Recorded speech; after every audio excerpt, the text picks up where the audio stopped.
Okay, Pep, get your dance moves off my pizza table. Pep's in the office with the silver dance. You gotta pay silver, that's the only chance. To get the cool dance. It's fun talking guns. Matter of fact, it's a blast when you're hanging out with the Pizza Party Destiny Podcast. We'll dance together, man. You really have a good time. Wow. Come on now. Hello, pizza people, and welcome back for another episode of the Pizza Party Destiny Podcast with your host, In the Light and Motion Idiot. What's up? As per usual, we're going to talk a little twab, then we're going to go into a continuing section from last podcast, but instead of exotic DPS, we are going to be talking legendary DPS, baby. Ooh. I got the deets on the deeps. Got the deets on the deeps. Yeah, I love that. That's good. The deets for the deeps. Cool. So, talking twab, tomorrow we get Guardian Games and Grandmaster Nightfalls. Obviously, we already talked about Grandmaster Nightfalls, but we get Guardian Games, and they kind of gave us a little something of what's going on. Because that trailer didn't explain jack squat. We don't know what's happening. We're not sure. But we can at least assume there's some armor and there's some maybe activity. Maybe there's like some... I thought the forest was coming back. It doesn't look like it. I don't know. Yeah, it didn't show anything. Bro, that trailer was literally like, Hunter, Warlock, Titan, boom, boom, explosions, Hunter, Warlock, Titan, and it was done. It was like, what? A heck of a thing. What do you mean? So, the whole point of Guardian Games is you pick, like, your favorite character, and you do, like, Eva Levante is back, and you're doing, like, objectives, bounties, stuff for her, and it, like, increases your reputation for that class or whatever. It'll all add up. Obviously, like they said in here that there's way more hunters in the game, so it's going to be kind of weighted, so they don't just like run rampant with it or whatever. Sure. You pick your favorite, you play as them, and you have your class item. Each week it'll show what place you're in, either gold, like outlined with gold, silver, or bronze, right? And then at the end of the contest, is it 3 weeks? I think it's 3 weeks. Something like that. Yes. And you'll hope, or who knows? Whatever place you're in, that's what it will stay as. Like, it's locked to it. Which is... It's kind of cool. Like, it's a cool, like, idea. I like that. Yeah, or you mean the bronze, silver, and gold? Yeah, they're locked to whatever place you finish in. Like, when the thing's over it. Like, say... Oh, interesting. Say Titans were first, as per usual, as I would think they would pay. We would be locked to a gold mark. Sounds kind of cool. Cool. Yeah, I can dig it. Assuming people like that armor enough to wear it. Right. There is exotic ghost shells for each class, and those are earnable in-game. You get to do some objectives, blah, blah, blah, you get it. As well as... They go really quick. I'm going to read this paragraph. It's just really quick. Additionally, a new exotic machine gun will become available during this week. We look forward to seeing what mayhem this tool of destruction will inspire when you get it in your hands. They literally say nothing about it. So, what is it, a mission? Is it an objective? Is it like Arbalist? Yeah, it just says it will become available. So I wonder if there's a currency maybe that Ava has that you'll have to save up to buy it, or if it will be a quest that gets unlocked during the event. Who knows? What if it's like a mission or something? Like, what if it's a cool, like, 0 hour style thing? I would just love it. Oh my god, please. It'd be cool if it was attached to some sort of unique PvE, but who knows? That's Guardian Games. Just, like, obviously, if you're trying to, like, level and stuff, and you gotta go between characters and do all the stuff, but if you're on your favorite character, you can just, like, buckle down and just, show everybody who your main is and why and this and that. Cool. Yeah, and those exotic ghost shells are themed towards each class, and they said... Each week, you have a chance to do one quest. So if you do a quest each week, you can get all 3 of them. So if you are really into the look, they look pretty cool. So if you really like them, you can get your hands on all of them. For sure. Yeah, they look pretty sweet. The, what do we got here? Also, from their fundraiser last week, Guardians got up to $450,000 to help with the COVID-19 pandemic, which is pretty cool. Heck yeah. Even under all the toxic, Guardians still have hearts. Yeah, you're not wrong. The same people who complain on Reddit, probably some of them have donated to this cause, so good with the bad. Yeah, it's pretty cool. Keep moving down in the TWAB. We're section called Problem Children, aka Exotics that keep breaking the game. Telesto is literally always in the conversation. WORMGOD Cress is climbing to try to take over that spot from Telesto, but Winter's Guile has jumped in the list now. Yeah, you don't even know where to start. It's just constant problems. Can't fix it. Love it. So that's been bugging. That's been bugging the game up, and they've disabled the stuff, I'm pretty sure. More bugs and stuff. Literal bug, beetle. Beetle errors were happening when there was a lot of people in the tower. So effective immediately, they changed the tower to only have 12 people instead of 26. Off mic, Pep said, social distancing. Yep. Good job, Bungie. Fewer, and you have to enter the tower with a mask. So with that said, I'm assuming it means it'll be tougher to join your friends in the tower overall, like if they're in there, but it will likely make it easier if you're just like a group and you select tower and you load it. They'll find you a tower that you can join. So it'll probably be better overall. I'm going to just go quickly through this these bullets of upcoming resolved issues. This should be April 21st, so this should be tomorrow. Okay. Word of Dawn will now correctly generate orbs of light. Okay, that makes sense and explains a lot. Like, a lot. Fully upgrading any bunker will now unlock the associated Warmind security triumph. This one we saw firsthand. Interacting with the statue of Shur-Ido for the Wish Ender quest in Shattered Throne will no longer crash your game.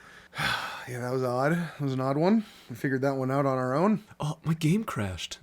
Like, oh, that sucks, man. Here, I'm just going to go hit the statue. Quick. Oh, my game crashed.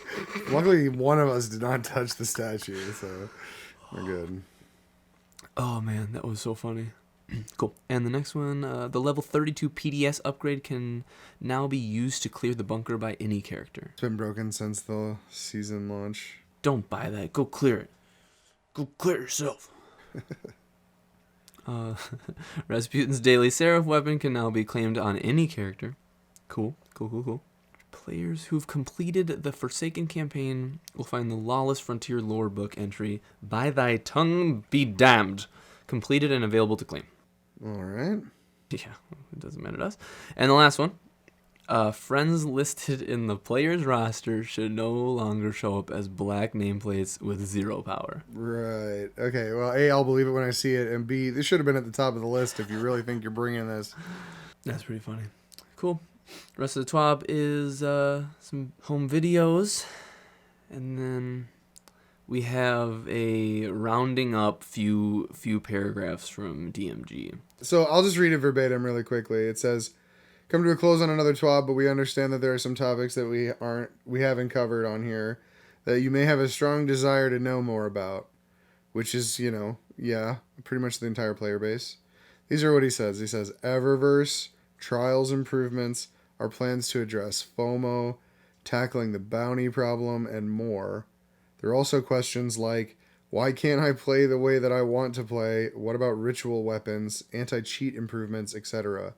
They said we've been having frequent sync talks through these issues and more.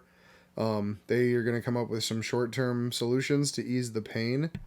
It says we hope to solidify some plans and get them communicated out. We're looking at what can be accomplished in Season 11, which is, coming up semi-soon, a month and a half-ish, which is coming much faster than many of us can believe. Some topics will be tackled in Season 12, which will be the fall expansion, likely... Forsaken, Shadowkeep style, big expansion. Big boy. As they'll require larger scale systematic changes. So yeah, I mean, it's basically, we can't talk about all this stuff yet because we haven't solidified it enough to make promises about it. Which is sad because a lot of those things really need to be addressed, and they need to be addressed sooner rather than later. we are in a dull time for Destiny, so it's easy to find all the little things to complain about. And for the most part, I like to think people complain because they care about the game and they like it a lot and they like to see it succeed. But yeah, Eververse, Trials improvements, the bounties, playing the way I want to play when I'm being forced to use SMGs and sidearms to do high-level activities. Ritual weapons being removed from the game without anybody saying anything. And don't even say that. I mean, honestly, the point of Stag, it's not even a ritual weapon. It's a bow horrid. with bad perks that appears in the middle of a quest we've had for over a year. It's just poor design, bad garbage being implemented into the game, and pretending like that's somehow a good replacement for 3 decent weapons we've been receiving for a year and a half. We have, I mean, obviously there's a precedent that was set by Bungie that this is what we should be expecting, and then to just say nothing, release no pinnacles or rituals rather. And then, like, the bow is on its own in Iron Banner, not connected to its own quest, connected to an old quest we've had for a long time. Just feels... Yeah. I mean, I can't be the only one. That Reddit obviously has noticed that it feels really, really light. Anyway, sorry. Don't want to go down that pathway too far. The fact that they can't say anything about this stuff, like the upcoming stuff and rituals and pitch, all that stuff, it just... You don't want to get people's hopes up, obviously, like that. Of course. I get that, but the thing is, though, you want to give people a little bit of reassurance. Like, you don't want people that are devoted to this game or like just investing a lot of hours to be like, yeah, I mean, that's great, you're investing hours, but we got nothing for you. Like, you'd never want to do that. That sounds horrible. And the ritual weapons, it's just a slippery slope, because you come out with Pinnacle, you're like, oh man, we got to backpedal. You backpedal a ritual. Oh man, we got to backpedal. And you backpedal to just not having any. You got to say something. You got to talk to us. You say we're listening, but you're not like having a conversation. Yeah. You're just like, here's this wall. You send over your feedback over the top of it. We'll get it and we'll send it back out the bottom. We're not talking to you or seeing you or this or that community. Like they do the, what's it called? The summits or whatever. Yeah. Very specific people get to attend those. We don't want to drag that down. It's just, Bungie's got some work to do, and they need to like step on the gas, talk to us, tell us. Yeah, I think the communication needs to be wider right now, because as it stands, just like there's a million problems with Trials alone as a game mode, and they specifically said they were going to try to avoid that from happening. And the fact that they don't even have any plans ready to discuss with people after over a month of the game mode being available, it's really troubling. I mean, I guess you could lay a little bit of blame on the pandemic that's slowing pretty much everything down at this point. But like, I don't know. It doesn't take much for one person to say, we understand this is the main thing and this is what we're working on, rather than just being completely silent. So we don't want to dwell on it. Like, we want this podcast to be fun. The game is fun when you know what you're doing and you're having a good time doing it and looking for different stuff that you want. So we're gonna segue into a little bit lighter note, right? And last week we talked about exotic DPS, but this week we want to go into legendary DPS. We want to say, like, all right, you know your exotic DPS now, right? So what are you gonna pair? What 2 other awesome weapons are you gonna pair with that? To either maybe have some DPS or some good this and that, just having some good variety. I think I'm really excited because I know I got some stuff in the vault. I'm like, is it like strong enough? Is it this or that? With the changes that came with this sandbox, grenade launchers, big changes, snipers, big changes. It's good to know what the best options are. We talked exotics last episode, so go back and check that list if you want to see what the best DPS tools are. And then we'll break down some legendary DPS as well. First off, though, we gotta pick up this fun factor. Woohoo! we just broke the microphones. Sorry about that. And we're back. So we're going to talk burst DPS and sustained DPS. As a reminder, burst DPS is basically the amount of damage you can kick out of a single mag from any particular weapon in short burst windows of damage phases. Like if a boss has an immune phase or you're fighting a major that's got a little bit more chunky health bar. This is your best bet. And then sustained damage is for those longer sessions. The sustained damage includes reloads and assumes max reload speed. So basically, how much damage you can do with one particular weapon while also including reloads during a longer, boss phase from a raid or something that would last like 15-20 seconds. No specific perks are involved other than Wendigo's perk because it's always on the gun. Everything else is laid out with no damage perks involved. So there's no firing line, there's no Vorpals, there's no full court and stuff. We'll discuss basic damage improvements from those. But since not everybody has the same weapons, it's better to just lay them out as is and then adjust based on the perks you can get your hands on. We'll start with burst DPS, and if you want to give me a nice number 5 here. Number 5. Number 5, legendary weapons, linear fusion rifles. Really? Probably most specifically the line in the sand that is no longer available, but had the best perk combinations you could get on it. But number 5 for burst DPS, for legendary weapons specifically, is the linear fusion rifle. They're so weird. It almost like doesn't feel like a heavy weapon.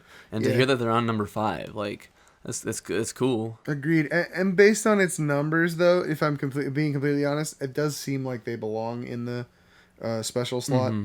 Because it comes really close to sniper rifles and shotguns in terms of damage. So it's definitely not blowing anybody away. Gotcha. But number 5 nonetheless. There aren't that many heavy weapon types, so we'll see as we get further up the list what really is the best stuff. Number 4. Your classic and everybody's favorite from year 1 when we had auto loading, rapid fire shotguns. Still, if you're talking burst damage and you can fire out 8 shots, they provide a really, really good DPS. Now, once you have to start reloading, obviously, you get into some pretty bad territory. But being able to pair that with a perk like Trench Barrel to increase damage overall, even if you punch them once and just let loose the whole magazine, you're still increasing your DPS. Right, yeah. So, definitely great for burst damage, rapid fire shotguns. Awesome. Cool. Yeah, shotguns rock, obviously. Number 3. Number 3 is my favorite on the list, adaptive swords. Now, I didn't include any particular sword types that could only be used by hunters or titans or something to that effect.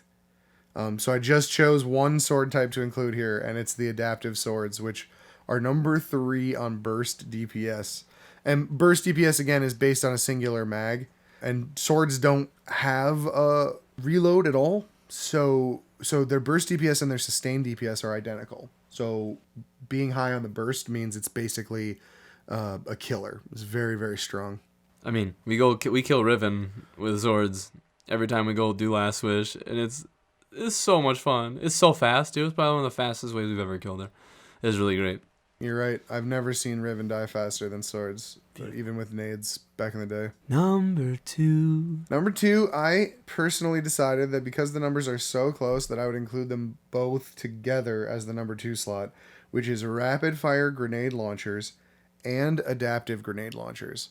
They're both within 0.2 of these numbers, so like very, very close to like the same basically. So if you have a nice adaptive or a nice rapid fire, they both are number 2 burst damage. Really, really powerful stuff. Rapid fires are rapid fires now because they were aggressives before, right? Yes. So now they have increased reserves and faster reload speeds when they're empty, which actually increases their abilities in sustained DPS as well. But they did I think they got a damage nerf just for being in that class. But because you're doing one mag and one fires faster, one fires slower, it ends up being roughly the same number. So number 2, any grenade launcher you got with the best perks. Right, yeah. And all your favorites that we've been holding on to because those aggressives were so good for so long, they just like got knocked down in rapid fire, but still great. Like you have a good roll if you had a god roll aggressive, Exactly. Beautiful.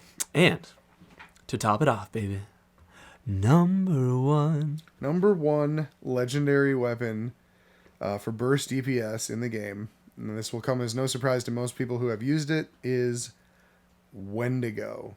Wendigo is the pinnacle weapon, and I say actual pinnacle weapon from Zavala for strike stuff. And because of its perk Explosive Light, which can stack up to 6 times, you can fire an entire 6 magazine with roughly 75% bonus damage, 70%, something like that. So it's insane. So in the right scenario, it is absolutely the best burst DPS from any legendary weapon. And it's not even close. Like, it beats out the other grenade launchers by a wide margin. Now, that's not the case if we go into sustained damage. Your damage is going to lower. So that's the top 5 burst. We'll go into some honorable mentions here. In 6th place is the rapid fire snipers. So rapid fire sniper, there's now one in the game that has a firing line. So it is objectively the best sniper if you can hit all your shots. Any sniper with firing line is going to be good. But, you know, just outside the top 5 is a rapid fire. And then number 7, I had to include this because I just thought it was so great. 21% delirium when at killing tally times 3 is number 7 burst DPS. And the reason that is because the magazine is so massive. 200. Yeah, 200 bullets with overflow and times 3 killing tally allows you to have a very long burst session of damage. So it stays relevant, and it's much lower. Now we're talking less than half of the number 2 slot, like the grenade launchers that we talked about, but still worth mentioning because it's just so silly. Would you call it a star burst? I wouldn't. Ba-doom boom. That sucked. Okay, and on to the sustained, baby. All right, sustained damage. Can I get a number 5? Number 5. Coming in at number 5 is aggressive rocket launchers. Now, this is so ridiculous that I had to include it. The reason they're good is because sustained damage, cluster bombs, you know, in the right scenarios, can provide you with decent DPS overall, which is incredibly surprising. But that, based on the numbers that I found, rocket launchers reloading at max reload speed over and over and over again with perfect clusters is a viable damage strat in the right scenarios. Now, if you're not hitting those clusters, you drop off pretty sharply, but it's worth mentioning. Yeah, right. If the right enemy, though, they're all hitting, you know. So. Spider tanks die to cluster bomb rockets. Yeah, when you blow up their undercarriage. That's really cool, because rockets have just been, you know, sold off since, you know, launch. They've been pretty irrelevant for quite some time. And now again, these numbers include reloads. So once you reload a weapon, you're going to see a pretty strong fall off. Now, the reason that rockets, I think, are decent on this list is because they probably only included 1, maybe 2 reloads. If you have to fire off all 6 rockets, you're definitely not going to be on this list anymore. But in a situation where you can fire off, you know, 2 and take down an enemy, it's definitely worth your time. Awesome. Sounds cool. Be on the lookout. Number 4. Number 4 is the linear fusion rifle. Sustained DPS. You know, it's pretty easy to hit max reload speed, especially if you have a rapid hit. And if you can manage a linear like line in the sand with firing line, you can definitely get those deeps pretty high. So again, this is based on sustained damage, so including reloads. Linear fusions are pretty decent. Would you call that one the firing line in the sand? I wouldn't. Great, cool. Next. Number 3. All right, number 3 is adaptive grenade launchers. Now, you'll notice this is not shared with the rapid fire grenade launchers because when you have to reload, their DPS goes down quite a bit and adaptives stay a little bit stronger. So adaptive grenade launchers with reloads come in at number 3 for DPS. So that's your edge transits. That's your, for some reason, interference. All right, my brain finally decided to kick in there. There's a few different ones, but adaptives are decent. You can also get the Doomsday, which has full cord on it. It also has Demolitionist on it from the Reckoning, which I don't recommend, but it is there if you like that game mode. You wouldn't amend it? I wouldn't. Great. And we're on to number 2. Number 2 is, and I like this one a lot, Wendigo. still, with a reload involved, even though the second mag is worth considerably less damage, because the burst DPS of the first mag is so strong, yeah. Unless you manage, sometimes you can set yourself up in a way where there's a few orbs sitting next to you, and in the middle of the reload or a bubble behind you, you can, back up into it and pick up those orbs and then come back out for more. But this includes basically one mag of powerful explosive light and one mag of, degraded damage, and it still comes out as number 2. So if you're really looking for like a strong loadout, it's looking like having an exotic shotgun and using Wendigo is one of the best ways. So that's Lord of Wolves or the Fourth Horseman paired with Wendigo. Sounds like an amazing loadout. Oh, gee, that's a lot of damage. That's a lot of damage. That's definitely some of the best burst and sustained DPS. Motion, would you say it might be the wind way to go? I wouldn't. I would not. Number 1. And coming in at number 1, everybody's favorite, my favorite on the list, no question. Adaptive Swords. Number 1 sustained DPS. Did I mention we kill Riven always with swords now? Oof. Talk dirty to me. It's ridiculous. There's a lot of perks you can get to increase damage. On guard, if you're taking out for a brief moment of burst damage. Assassin's Blade for bonus speed and I think a 15% boost. Whirlwind Blade, which is increases damage per stack, 5 stacks, 6% apiece, equaling 30% bonus damage. If you build yourself up to Whirlwind times 5 and give them a big clock with the uppercut, it is exceptional damage. I love it. It is so much fun.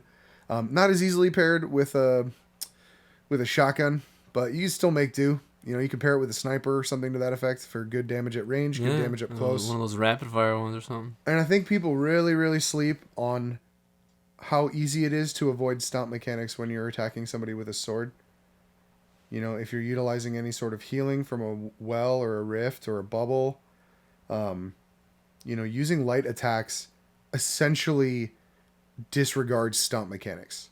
Yeah, it negates it. You literally get your momentum going back towards the boss. Really cool. Exactly, almost instantly. And in some cases, you won't even move. You'll be mid swipe when the stomp happens, and your character will not even be affected by it. Sometimes you'll get hit and bounce away, sweet. But within a millisecond, you'll be flying back in using your sword's momentum to carry you. Amazing stuff. I think swords are so good, and I think they were so underrated. The changes that they made actually do appear to be pretty darn good. And most importantly, if you don't know, using small swipes and attacking a boss or an enemy is almost identical in DPS to maximizing with uppercuts. So uppercuts increase your DPS in the brief moment, but in the long scheme, you could literally just sit there using light attacks, and I bet you'd still kill Riven. I bet, yeah. Well, I mean, shoot, we get there and there's still time on the clock. Like, it's so funny because last season, it was like, holy crap, if you're not messing around with swords, you're missing out. It's just slam, slam, slam. Now they're like, okay, stop slamming so much. Just use that swipe. And it's actually insane because you can go through ads too. It doesn't do the 1, 2, 3 and then you pause. You can literally just keep swiping through ads, and then you get to a boss.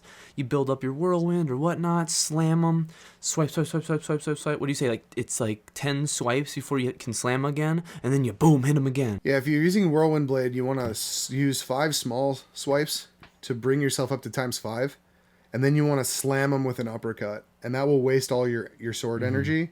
And then you want to use little swipes until your energy comes back, returns to you, and then you can give them a big swipe again. And normally it takes about 10 little swipes before your energy is fully returned to you.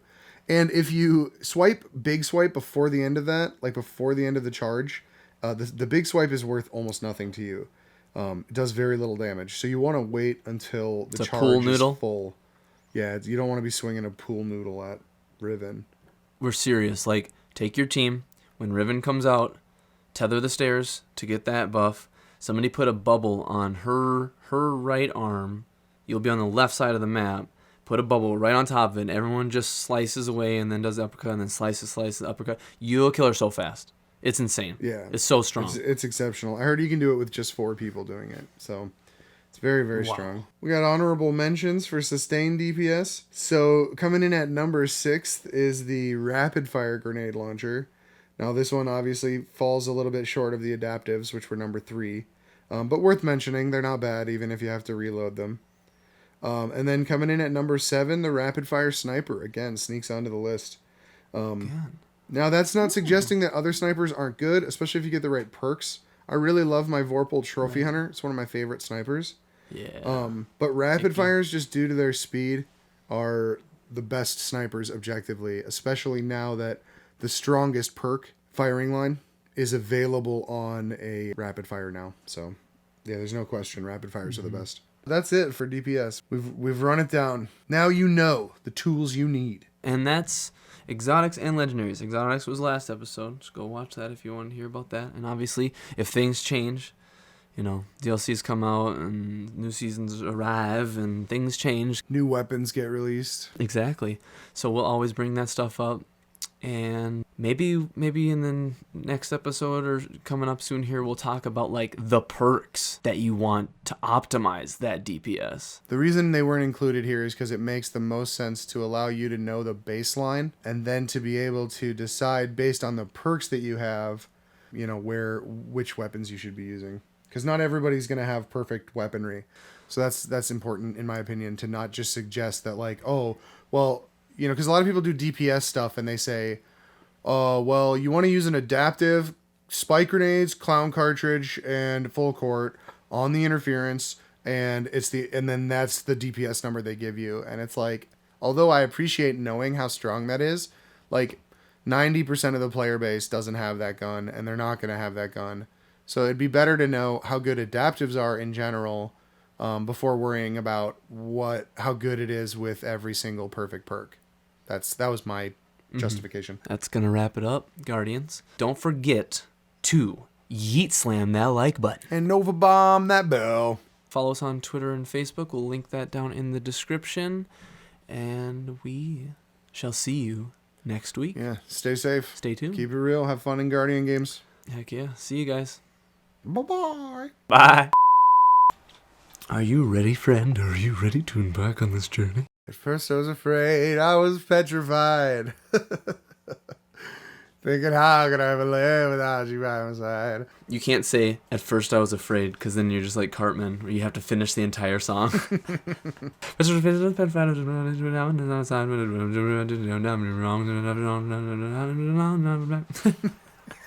gotta go through the whole thing really good, honestly. That's pretty... Yeah. My view just looks funny with Pep, like, hiding in the corner. The cat's in the cradle, the silver spoon. Actually, I'm gonna move it a little bit left. Actually, yeah, I'm gonna go left a little bit. And I can see that thing going on the left, too. The little balls going back and forth. Oh, it's perfect. Your arms look very veiny. Have you been working out? Try your best not to, like, even touch the table at all with your legs or anything, because that was sending vibrations through the mic last episode. Don't you Pizza dare. So you're saying it wasn't good vibrations? No. Kick him. This mic's picking up good vibrations.